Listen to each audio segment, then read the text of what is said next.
Olá, pessoal. Agora sim, o vídeo está melhor. Olá, pessoal, sejam todos bem-vindos a mais uma matéria, que a matéria agora é de saúde pública, tá?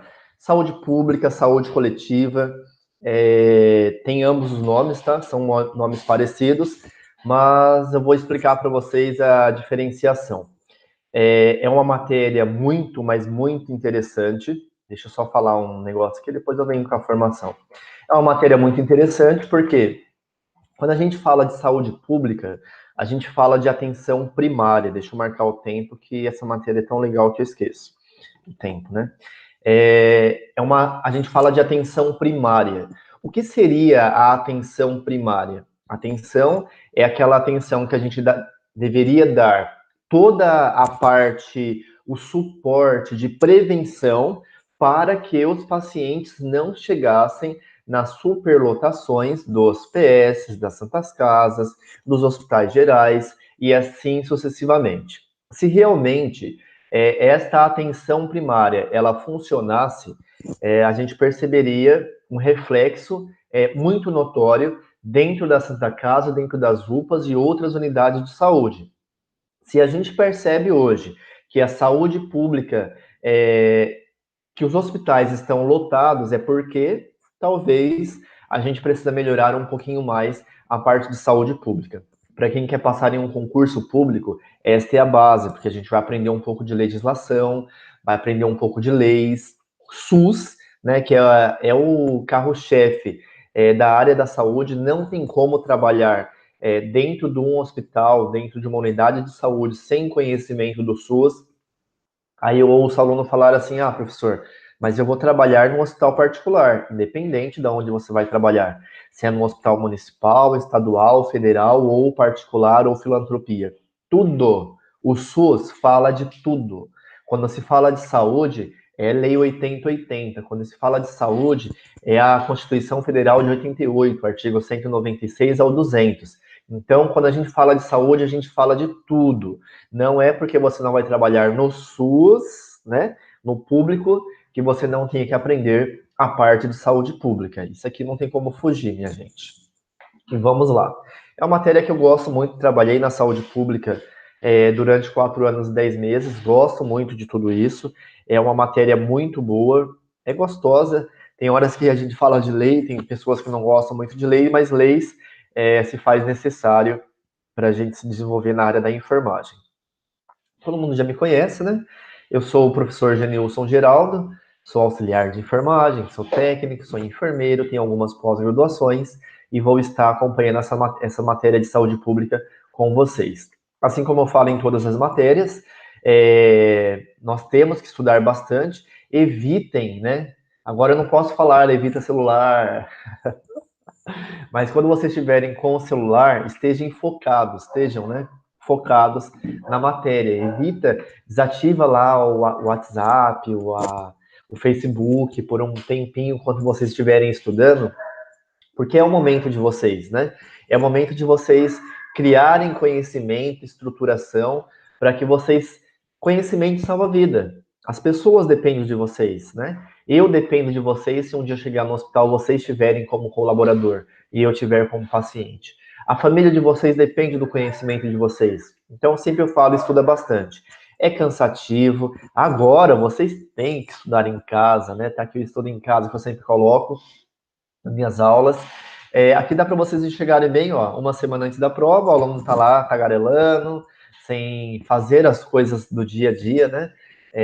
2 dias antes da prova, não está nem aí ainda, não lembra da prova, meia hora ou um dia antes da prova, o aluno entra em desespero, né? Então, não deixe para entrar em desespero e respondam as perguntas que tem nos slides, vou falar para vocês depois. Estudem bastante, tá bom?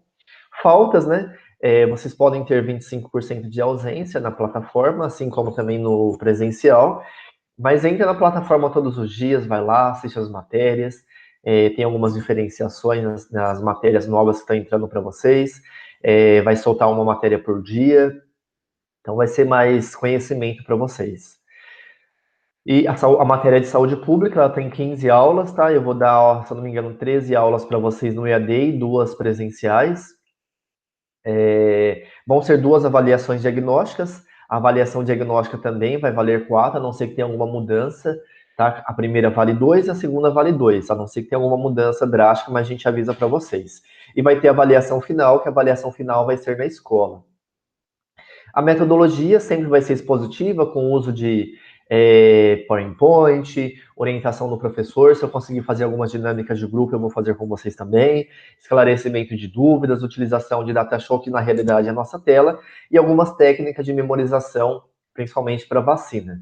O objetivo das aulas é promover conhecimento técnico-científico, para vocês terem um diferencial em campo de trabalho, em mercado de trabalho, proporcionar habilidade de conhecimento das medicações, que a gente vai aprender sobre vacinas, tá? Incentivar o aluno à pesquisa, é sempre bom fazer pesquisa, eu vou colocar mandar uns PDFs diferentes para vocês também. Conhecimento das vias de administração de medicamento, que a gente também aborda nas vacinas, e entendimento de farmacocinética e farmacodinâmica, eu vou falar um pouco para vocês da parte de, como eu posso falar, de vacina, que como que é o efeito de ação e realização de cálculos, especificamente talvez eu entre um pouco de insulina na saúde pública, a gente fala bastante de insulina. E essa aqui é uma frase que eu gosto muito, agora principalmente nessa pandemia toda, né, ela se encaixa como se fosse uma luva. Não adianta explicar quando o outro está decidido a não entender. O que eu quero dizer com isso?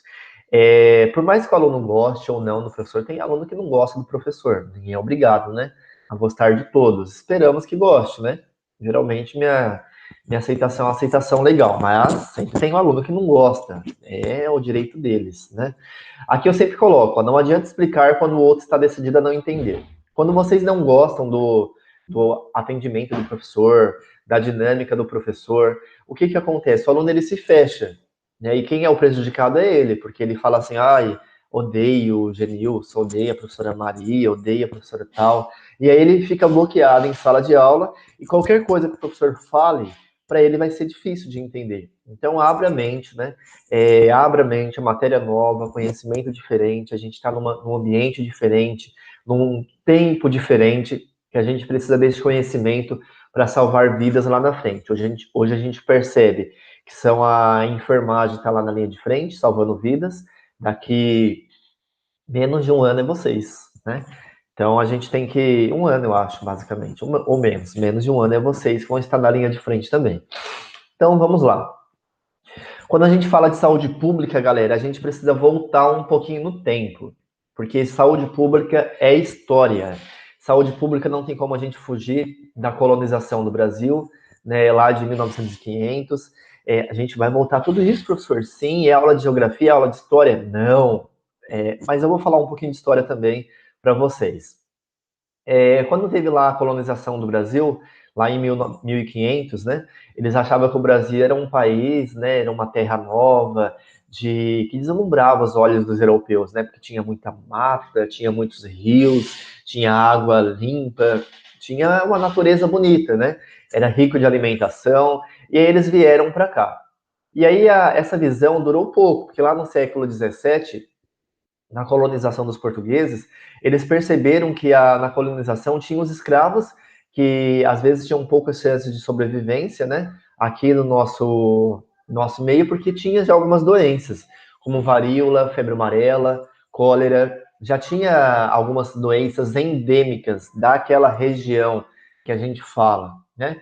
E as condições dos europeus, eles chegaram aqui e pioraram ainda mais, porque eles já tinham essas doenças, né? Eles trouxeram para o Brasil e aí misturou com as nossas doenças, aí virou o pandemônio. O tratamento dessas doenças não tinha médico naquela época, não tinha enfermeiros, não tinha auxiliar, não tinha técnico, e quem fazia o tratamento daquelas épocas eram os curandeiros, que você já deve ter escutado falar lá na parte de ética, que falaram dos curandeiros, que faziam as poções. Antigamente falava-se de bruxos, né? E tinha também os padres que ajudavam nessa parte.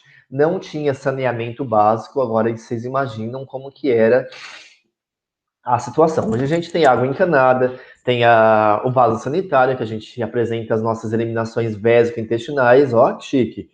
Vésicos intestinais, xixi e cocô, tá?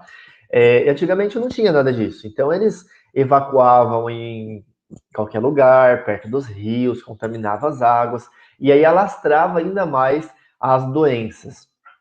A principal justificativa das epidemias, das doenças, né, que se espalhavam, eram os miasmas. O que eram os miasmas? Castigos. Eles achavam que as doenças naquela época eram castigos divinos. Esses castigos eram dos deuses, né? Que eles castigavam as pessoas que não mereciam a vida, que tinham feito alguma coisa, tinha feito algum pecado, e aí essas pessoas ficavam doentes, elas estavam pagando por algo que elas fizeram. Né? E a gente sabe hoje que não.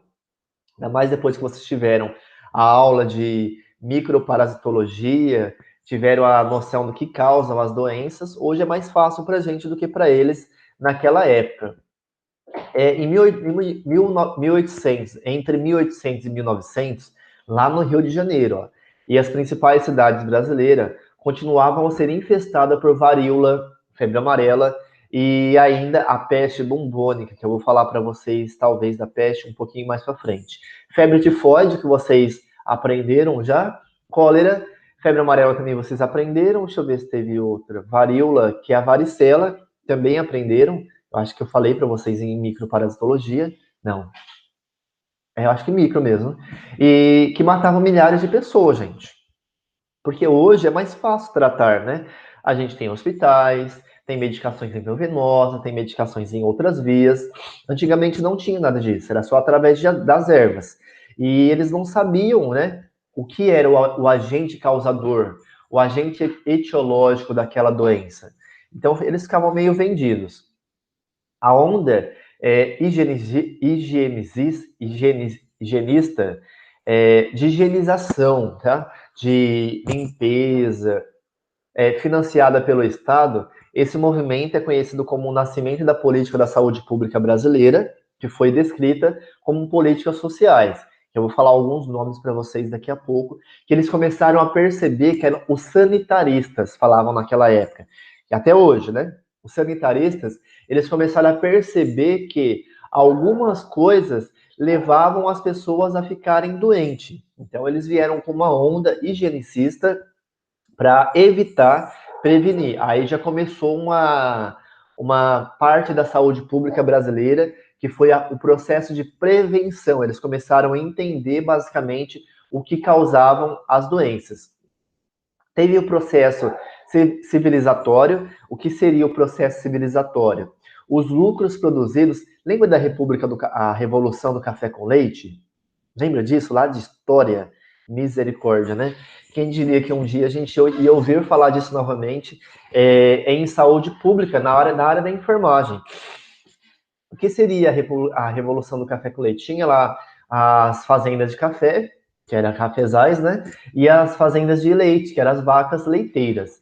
E o que começou a acontecer? Os lucros produzidos pelo café foram parcialmente aplicados nas cidades, nos grandes centros, tá? Eles encaminhavam esses lucros para cá. Isso favoreceu a industrialização, as fábricas. Onde tem fábrica, a gente sabe que tem aglutinação, aglomeração de pessoas, e a expansão das atividades comerciais, o aumento acelerado da população urbana, como por exemplo o estado de São Paulo, engrossada pela chegada dos imigrantes desde o final do século XIX. O que eu estou falando aqui? Que antigamente, como hoje, viu gente, se a gente parar para pensar, hoje acontece muito isso. Os grandes centros, né? Os grandes centros urbanos, a gente pode falar, agora está virando um pouco ao contrário. Mas antigamente, o que acontecia? Vinham pessoas do Nordeste para São Paulo, do interior para São Paulo, de todas as cidades vizinhas, elas começaram a se concentrar nas grandes cidades de industrialização, onde tinha empresas. Porque as pessoas, até hoje, elas precisam trabalhar para ter o seu capital. Ela precisa trabalhar para ter o seu sustento. E aí, com esse favorecimento das indústrias, começou a ser um chamariz para ver várias pessoas de vários locais. Só que várias pessoas de vários locais, com várias culturas, que não tinham noções de processo de infecção, saúde e doença, e aí aumenta-se o risco de proliferação de bactérias, proliferação de micro-organismos, que automaticamente prolifera-se o quê? doenças, tá? Isso mesmo. Característica das ideias de medicina da Europa e do Brasil, sempre o Brasil ele foi um pouco para trás, né? E aí eles começaram a perceber, começaram a fazer buscas, né, na medicina europeia, que eles começaram lá tinha um processo de saúde pública, entre aspas. Interesses financeiros pelos grandes latifúndios, que eu já falei para vocês, né? O foco era capital, a fiscalização mais efetiva para evitar doenças infecto-contagiosas. Aqui já começou a ter o sanitarista já fazendo a fiscalização e vistoria dessas empresas para saber quais eram as condições de estadia, porque eram péssimas as condições de estadias que essas empresas forneciam para os seus operários, né, que a gente pode dizer operários naquela época, eram condições precárias. Não tinha INSS, NAMPS, INAPS, quem for mais antigo vai lembrar de tudo isso. Antigamente tinha esses órgãos, né, que hoje é o INSS. Não tinha nada disso. Então não tinha Ministério do Trabalho, então as empresas pintavam e bordavam e era um direito que eles quisessem, né, oferecer para os trabalhadores daquela época. E aí veio a era de Vargas. Nossa, professor, mas eu vou ter que aprender até os presidentes, não todos, mas alguns que fizeram uma história, né? A era de Vargas, a gente pode dizer mesmo que é a era de Getúlio Vargas, o presidente Getúlio Vargas, que foi lá de 1930 a 1945, que aí começou a instituir já o Ministério da Educação e da Saúde. Eles começaram a perceber que tinham que ter um centro que falasse sobre a educação, que falasse sobre a saúde, que tinham que ter alguns estudiosos, algumas pessoas que fossem de renome, de conhecimento das áreas, para discutir o que fosse necessário para preservar a saúde daqueles trabalhadores. Porque eles também entendiam já naquela época que as pessoas eram úteis, eram necessários, elas tinham que ter saúde para ter o trabalho. Se não tivesse saúde, automaticamente essas pessoas eram excluídas do trabalho, e quando elas eram excluídas do trabalho, não tinha nada de aposentadoria, auxílio pensão, auxílio tudo que a gente tem hoje. Ela ficava exclusa realmente e não tinha direito nenhum. Compromisso de zelar pelo bem-estar sanitário da população, que é isso que eu falei para vocês, e centralização da saúde.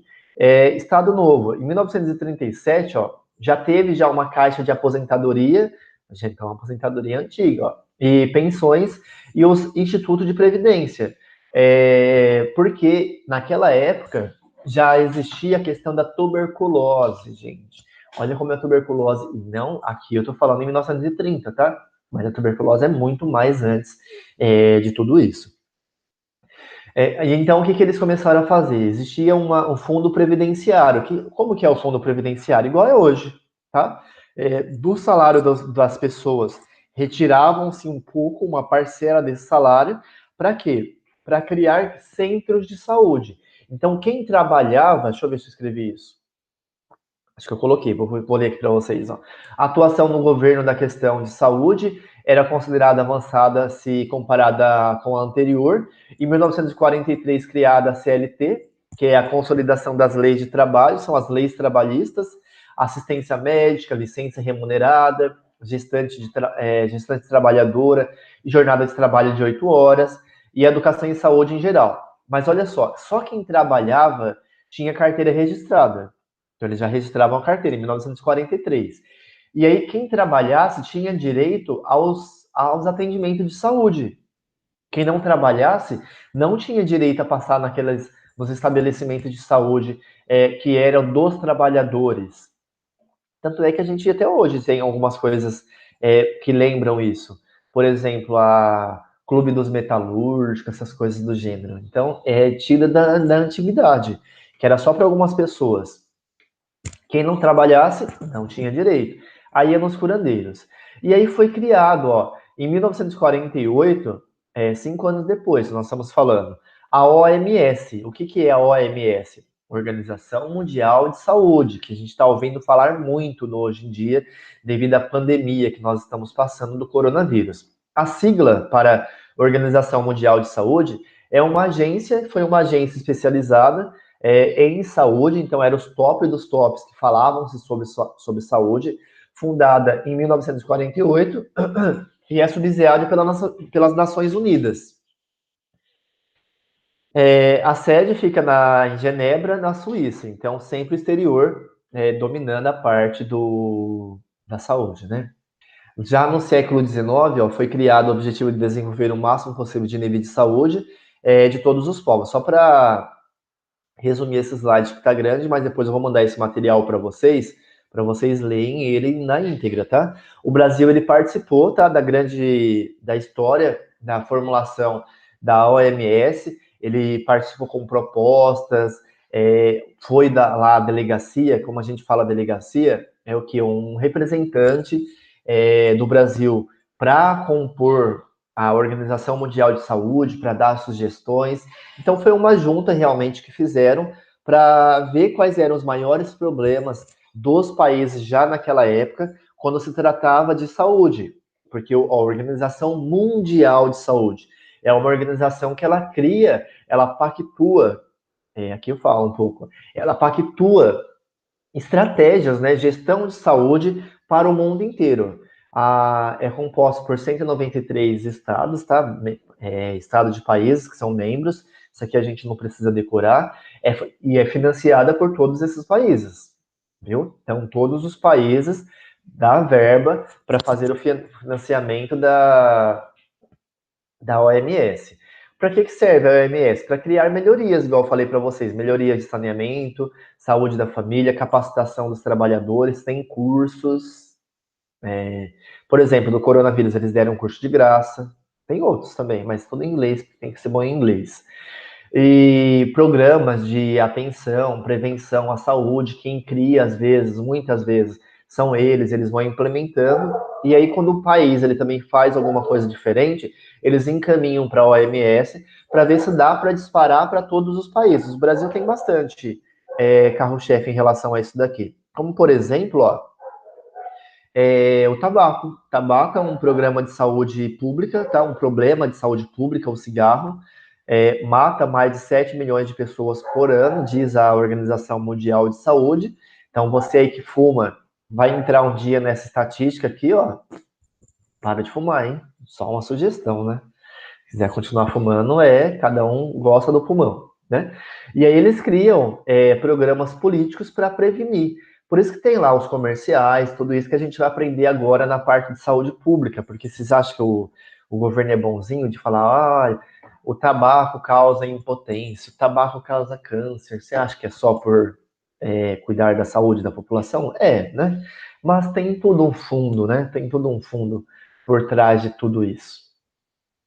A Organização Mundial de Saúde, falando mais um pouco do tabaco, para desencorajar o uso do cigarro pela população, e aí só, da Organização Mundial de Saúde. E aí a gente entra também, gente, na Constituição Federal de 88. Oh my God! Sim, Constituição Federal de 88. Eu não era nascido ainda nesta época, que eu sou jovenzinho, novinho, igual eu falei para vocês, muitos de vocês também não eram nascidos, né? Mas a gente precisa entender o que aconteceu lá em 1988, porque a gente que trabalha em saúde pública, trabalha pelo SUS, trabalha na saúde, nós precisamos entender disso daqui. E uma coisa que eu acho legal, se eu souber de Constituição Federal de 88, Lei 8080, 7498, as leis que regem a área da saúde, fica muito mais fácil trabalhar e fica muito mais fácil reivindicar os meus direitos enquanto cidadão. Porque a hora que eu precisar de alguma coisa da saúde, eles não me fornecerem, eu posso recorrer a essas leis, né? Dá trabalho? Dá. Mas eles vão saber que não estão falando com nenhum leigo. Por isso que as leis são interessantes. A Constituição Federal de 88, ela é enorme, gente. Não sei se vocês já viram, se vocês já leram algumas partes. Já li algumas coisas da parte de educação, da parte de saúde, que é o que eu mais foco no momento. Então, a gente fala da Constituição Federal de 88 para a área da saúde, do artigo 196 ao 200. Então, esse a gente precisa saber, basicamente, o que eles relatam, o que eles falam, Então, estudem, tá? Depois é só colocar lá no Google Constituição Federal de 88, que vocês conseguem ela na íntegra. Com o efeito da Constituição Federal de 88, ó, constitui-se um marco histórico na promoção constitucional da saúde, porque ele fala lá, saúde é um direito de todos, um dever do Estado, então o Estado tem que fornecer subsídios para a saúde da população. Aí é que a gente começa a entender que todos esses programas de saúde que existem é porque é lei, né? É lei que o governo tem que fazer e deveriam fazer outros, mas ainda não fizeram, mas uma hora vai chegar um governo que vá fazer esses processos de legislação. Então, ele tem uma função de promoção, proteção, recuperação à saúde, tratar aquela população no contexto geral, e tudo isso financiado pelo governo. Então, quem deve financiar tudo isso, toda a estadia dentro de um hospital, é o governo, é o Estado, né? São os municípios, é a esfera federal. Então, todo esse contexto de prestação de serviços para a saúde da população é direito nosso, porque existe uma Constituição que nos defende e fala que isso o governo tem que nos proporcionar. É diferente de outros países. Outros países não têm essa legislação de 88, que outros países a pessoa, como eu posso dizer, além de pagar os impostos dela, porque o brasileiro adora de falar, eu pago imposto, eu mereço o atendimento. Além de pagar impostos em outros países, a pessoa paga impostos e ainda paga pelo atendimento dela no hospital. Então, a gente escuta muito isso dentro do hospital, viu? A gente, enquanto funcionário, seja ele particular ou do público. Então, o paciente ele chega e fala assim: eu pago o seu salário, porque eu pago impostos. A gente fica quieto, para não ser mal educado, né? Mas aí a gente lembra da Constituição Federal de 88 e olha para o paciente e fala assim: ele não leu. Ele não lembra da Constituição Federal de 88, que a gente aprende isso também lá na história. Na escola também a gente aprende sobre isso. Mas a gente está lá para prestar o serviço de uma melhor qualidade, melhor forma possível. Então mas a gente sabe de lei. Então nós sabemos da lei. Então a hora que ele fala, eu sei que ele contribui, assim como nós contribuímos também. Eu não vou debater isso com ele, mas a gente sabe que tem uma lei que fala de tudo isso, que fala que o governo tem o dever de custear todo esse tratamento do paciente, tá? A Constituição Federal de 88, coloquei aqui para vocês, ó, decorarem, ó, artigo 196 a 200. O 196 a gente tem que ler, isso a gente não tem como fugir, ó. O 196 ele fala aqui, ó, a saúde é direito de todos, dever do Estado. Então, a saúde é meu direito, é seu direito. E é dever do Estado proporcionar saúde em todos os âmbitos. Gente, vocês vão aprender que fantástico que é o SUS. Quando a gente fala de todos os âmbitos, é desde a alimentação até moradia, saneamento básico, é tudo que eu vou falar. Por isso que tem lá os prédios do CDHU, por isso que tem o Bolsa Família, tudo isso tá aqui, ó, na Constituição Federal de 88. Então, ó, é um dever de todos, um direito de todos, um dever do Estado, né? Quando a gente fala Estado, é governo, tá? Não é Estado São Paulo, Estado Bahia, não é isso. Garantido mediante a políticas sociais, os programas sociais, ó, e econômicos que visem a redução dos riscos de doença, prevenção, saúde pública e dos agravos, e os acessos universal para todos, igualitário, todo mundo deveria ter direitos iguais. As ações e serviços para promoção, tem que promover a saúde para a população, proteção, então tem que proteger a minha população para não ficar doente, e recuperação, que a gente sabe que a gente faz a promoção é divulgar mesmo. Olha, tome vacina da febre amarela para você não ter febre amarela. Isso é promoção à saúde. Proteção é você dar atendimento, orientar, cuidar daquela população, explicar quais são os riscos dele, se ele for para tal caminho, isso é proteção. Mas mesmo assim, a gente fez a promoção, falhou. Fez a proteção, falhou, ele ficou doente. Agora a gente tem que recuperar a saúde daquele indivíduo. Vocês entenderam que legal? Tá? Então a gente fez uma promoção para a saúde, para a pessoa não ficar doente, mas ela ficou. ou não ficou ainda. A gente vai proteger, vai orientar. Ela ficou doente mesmo assim, agora a gente recupera ela. Como, por exemplo, vamos pegar um acidente de trânsito, tá? Não tem lá os comerciais que falei, não ultrapassa o sinal vermelho, evita correr, evita exceder o limite de velocidade. Promoção, né? E aí, proteção. Coloca os radares, coloca lá os faróis, coloca as faixas, porque aquilo ali é uma proteção. Cada um sabe aonde tem que ir. E a pessoa, ó, mesmo assim, teve um acidente. E aí ficou lá, quebrou o braço, fratura ou impossibilitado, tá? Por um tempo. O que a gente vai fazer? Vai tentar recuperar a saúde daquele indivíduo. Olha a saúde pública como é boa, fantástica. Vai tentar recuperar a saúde daquele indivíduo para retornar ele para a sociedade. Porque uma pessoa fora, olha só como tem uma jogada também. Uma pessoa fora da sociedade é ruim que mexe com o psicológico, se a gente for falar toda a parte sentimental. Mexe com a parte psicológica, estrutura familiar, vai precisar de uma outra pessoa para ficar cuidando daquele indivíduo. Agora, se o Estado consegue recuperar aquela pessoa, melhora o estado, saúde e doença, essa pessoa vai voltar a produzir, vai voltar a contribuir e não vai dar gasto também para o Estado. Tá? Então tem um duplo sentido aí, uma via de mão dupla. O artigo 197, ó, são de relevância pública as ações e serviços de saúde, cabendo ao poder público dispor dos termos da lei sobre a regulamentação, regulamenta. Ele vai fiscalizar se realmente isso vem acontecendo, por isso existem os processos de auditoria e controlar, para saber se nada está saindo fora do controle. Devendo a sua execução ser feita diretamente ou através de terceiros. Então, pode ter lá a terceirização. Ó, quem fala que pode ter a terceirização, que é o quê?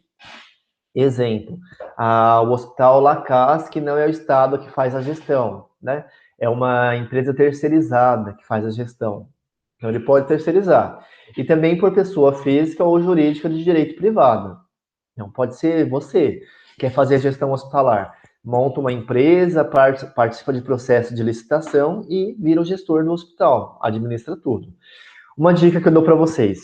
Eu lembro quando eu entrei na enfermagem, no auxiliar, eu não entendia muito bem que as leis eram importantes.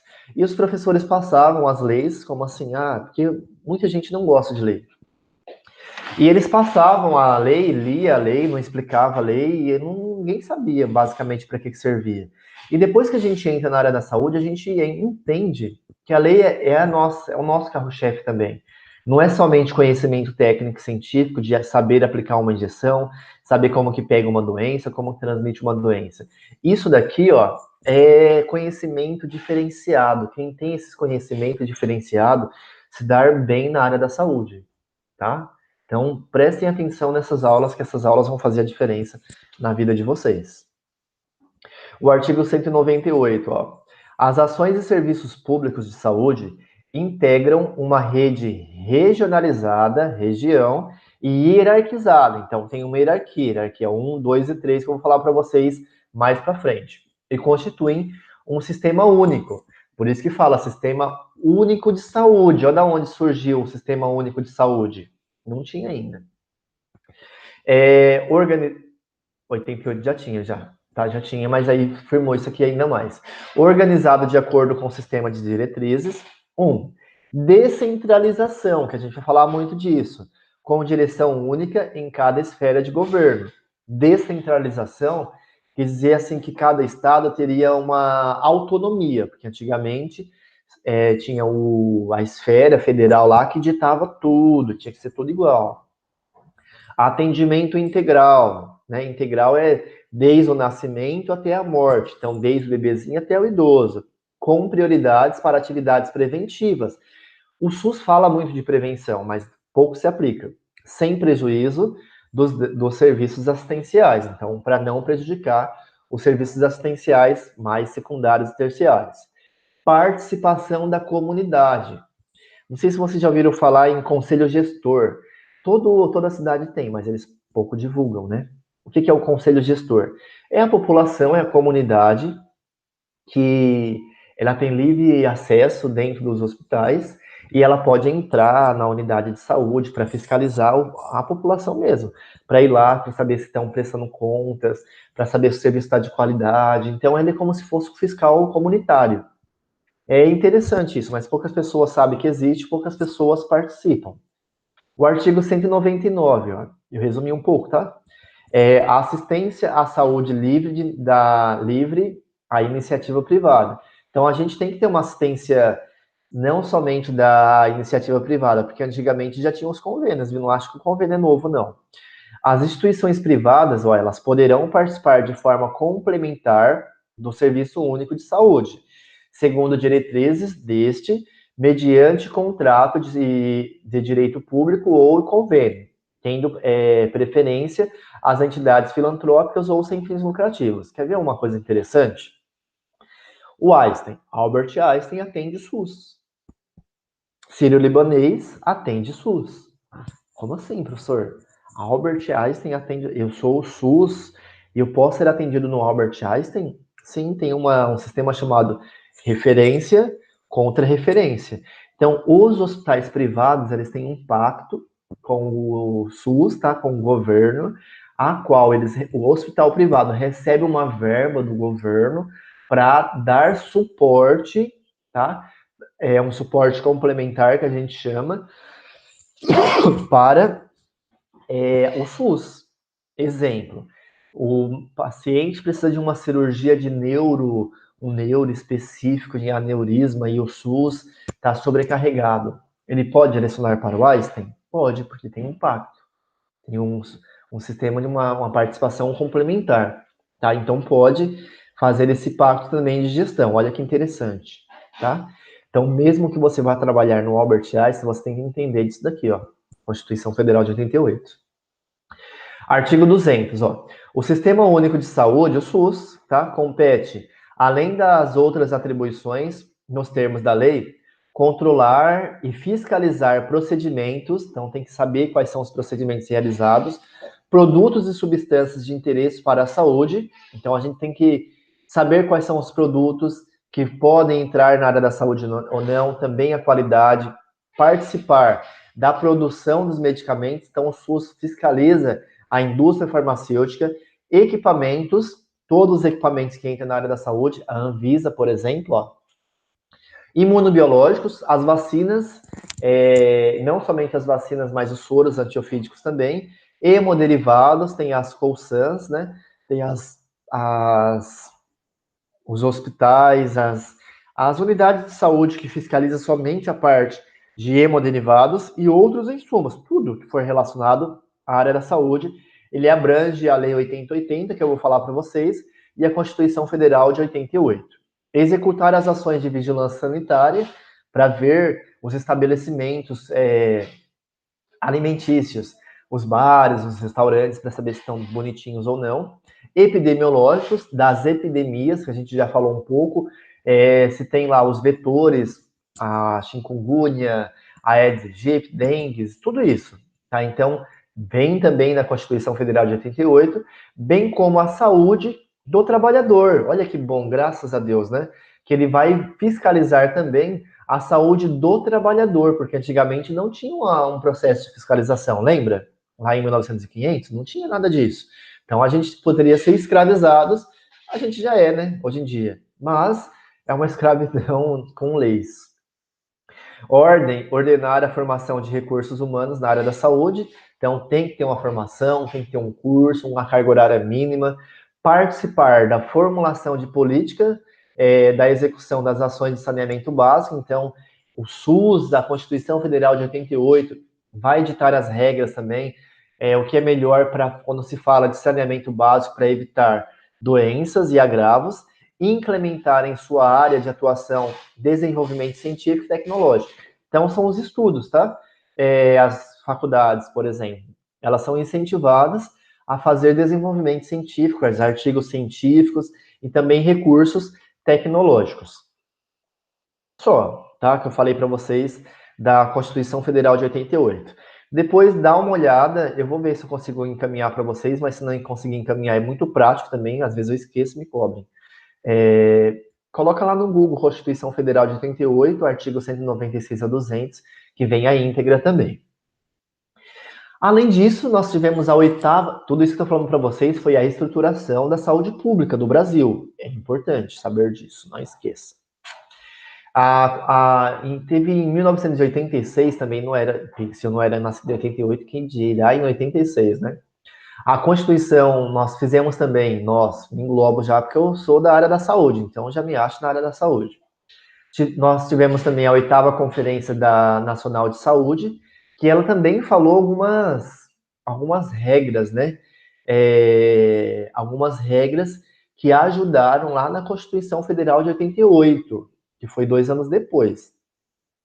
Essa conferência foi tão importante, pois desde o seu tema, saúde saúde como direito de todos e um dever do Estado, teve como resultado uma série de documentos que basicamente esboçaram o Sistema Único de Saúde, então já deu como base.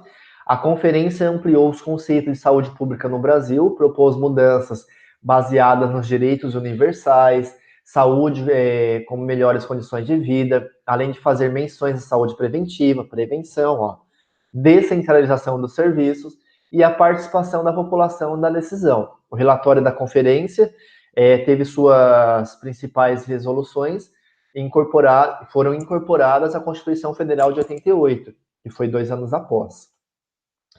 Essa conferência, todo ano não, ela acontece em Brasília, tá?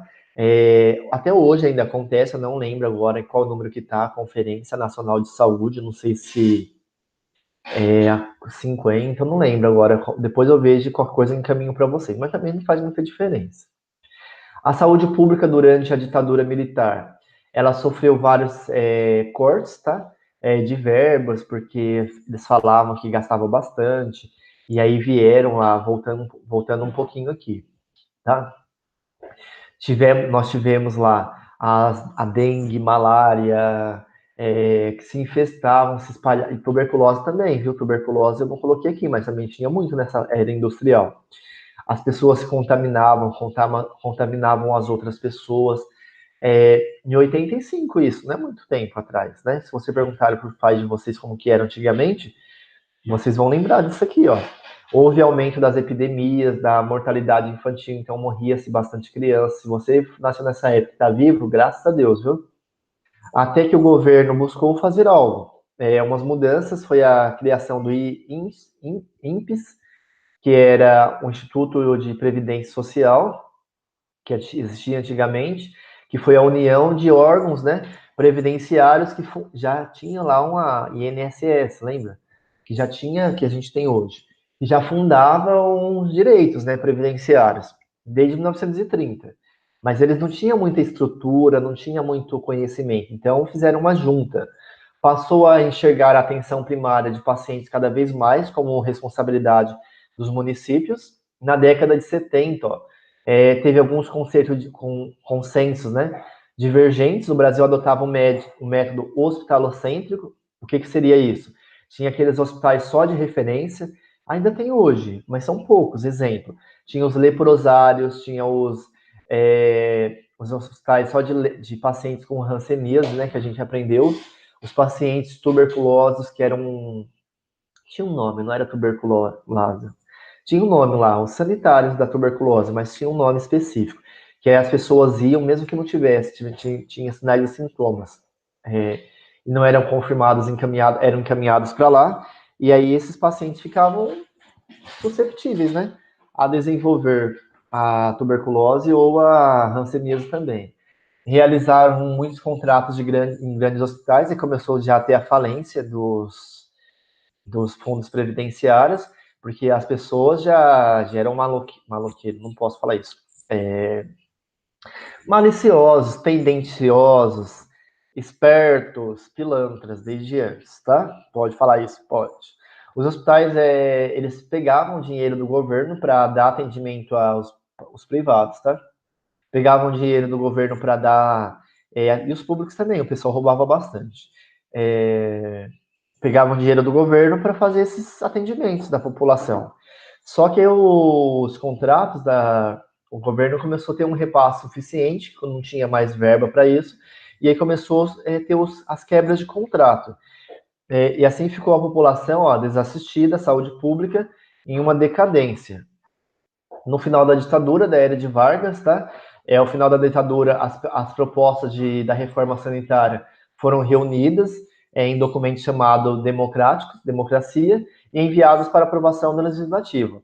E aí, na oitava conferência de 86, pela primeira vez na história, foi possível a participação da sociedade civil, organizada no processo de construção, que seria um modelo de saúde. E aí, lá na oitava conferência, novamente, foi tão importante que falou do direito de todos, elas esboçavam o direito do SUS, e ela esboçava já a Constituição Federal de 88, tá? E é isso, parece complexo, né? Mas não é. Vocês precisam entender, gente, como é que funciona, como que foi essa criação da saúde no Brasil, tá? Dos hospitais, da saúde pública, porque isso daqui é base para nós, profissionais da área da saúde, porque tem muitas pessoas maldosas. Não falo só da gestão, tá? Na gestão também tem. Às vezes o vereador que não sabe de nada, não sabe das leis, e fala assim, olha, tem que fazer isso. E se a gente não souber, a gente faz, porque ele falou, eu tenho que fazer, né? E na realidade não é assim, falou, eu tenho que fazer. Eu tenho que saber o porquê que eu estou fazendo algo. É isso que eu sempre luto dentro da área da enfermagem, para a enfermagem não ser mecanicista. Mecanicista que eu falo é sempre ser mecânico ao desenvolver as coisas. Eu tenho que saber o porquê que eu estou fazendo aquilo. Como que eu vou fazer aquilo? Qual é o benefício que vai trazer para o meu paciente? E muitas vezes, eu era funcionário público, né? Fiquei como funcionário público um tempo, e aí eu percebi que eu precisava de um processo de evolução a mais, né? E aí eu saí, porque eu precisava de um crescimento pessoal e profissional. Porque tinha muitas coisas que eu queria entender mais, eu fui buscar novos conhecimentos. E às vezes pessoas falavam algumas coisas e eu falava, tá bom, mas eu não entendi o porquê que eu tinha que fazer aquilo. E aí hoje eu paro e penso, estava errado, porque eu não entendia da legislação, não sabia da lei muito. Né? E eu fui buscando cada vez mais. Então a lei se faz necessária. Então não fiquem vendidos. Né? Então quando vocês forem fazer alguma coisa, entenda o porquê que vocês estão fazendo aquilo. E é com base nesses conhecimentos que eu estou passando para vocês que vocês vão ter uma diferenciação no mercado de trabalho, uma diferenciação como reconhecimento profissional. Né? Dá para ter um reconhecimento profissional com esses conteúdos que a gente aprende, com certeza, tá?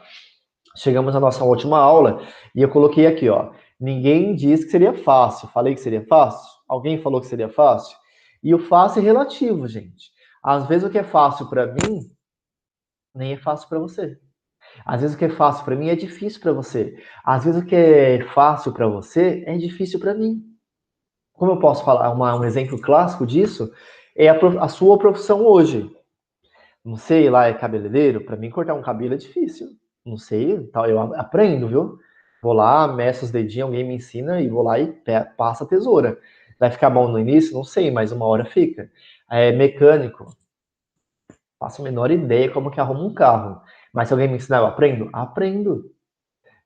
Contador, eu gosto, né? Gosto de fazer conta. Mas tem umas regras lá que eu não sei. Mas, se alguém me ensinar, aprendo. Vendas, telemarketing. Aí eu sei porque eu já trabalhei. Mas não sabia, aprendi depois. Nada é fácil na vida, nada de início é fácil. A enfermagem também não foi fácil para mim no início e até hoje não é, misericórdia. Falar que é fácil, ainda estou mentindo. Não é. Então nada é fácil no início, tudo é difícil, tudo é complicado. Até que a gente cria as malícias, né? Cria os atalhos que a gente vai aprendendo com o decorrer do tempo. E aí vai ficando mais simples, não é que fica fácil. E aí algumas pessoas têm medo, falam assim, mas eu tenho medo de não aprender, eu tenho medo de não me dar bem. Quando tiver com medo, vai com medo mesmo. É sempre isso que eu falo para meus alunos, vai com medo mesmo. Porque o ser humano é dotado de medo, nós somos dotados de medo, né? Quem é o ser humano que não tem medo? Não existe pessoas que não tenham medo. Todos temos, né? Nós todos temos medo, mas tem um diferencial. Tem alguns corajosos, que é isso que eu falei para vocês aqui, ó. Quando eles estão com medo, eles vão com medos mesmo. Vão com medo. E aí vai lá e faz. Faz. Foi bom da primeira vez? Não. Geralmente as primeiras vezes de algumas coisas que a gente faz não é boa, né? E a gente para e reflete, o que eu posso fazer de melhor? O que eu posso fazer para melhorar isso daqui? E a gente vai criando caminhos neurais, que a gente chama no coach. Caminhos neurais, para a próxima vez eu falar assim, olha, isso não deu certo, então não vou fazer. Isso deu certo, eu vou continuar. E eu vou implementar, eu vou melhorar isso daqui para ficar cada vez melhor. Beleza? E é isso aí, gente. Tem uma frase que eu sempre uso, né? Que é o sempre em frente, que vocês talvez já conheçam, e é sempre em frente realmente. Beleza? Forte abraço. Primeira aula vencemos. Primeira aula já foi. Professor Gemilson com Geraldo com vocês. Não tinha nenhuma pergunta dessa. Era para ter colocado. Meu Deus, será que não salvou minhas perguntas? Tem um monte de perguntas para vocês. Minha Nossa Senhora, até fiquei preocupado agora. Gente, depois dessa, tchau. Eu vou ver se minhas perguntas salvou. Se não salvou, vou ficar muito triste. Mas vou fazer de novo. Para pausar. Interromper gravação. Bye. Até a próxima aula.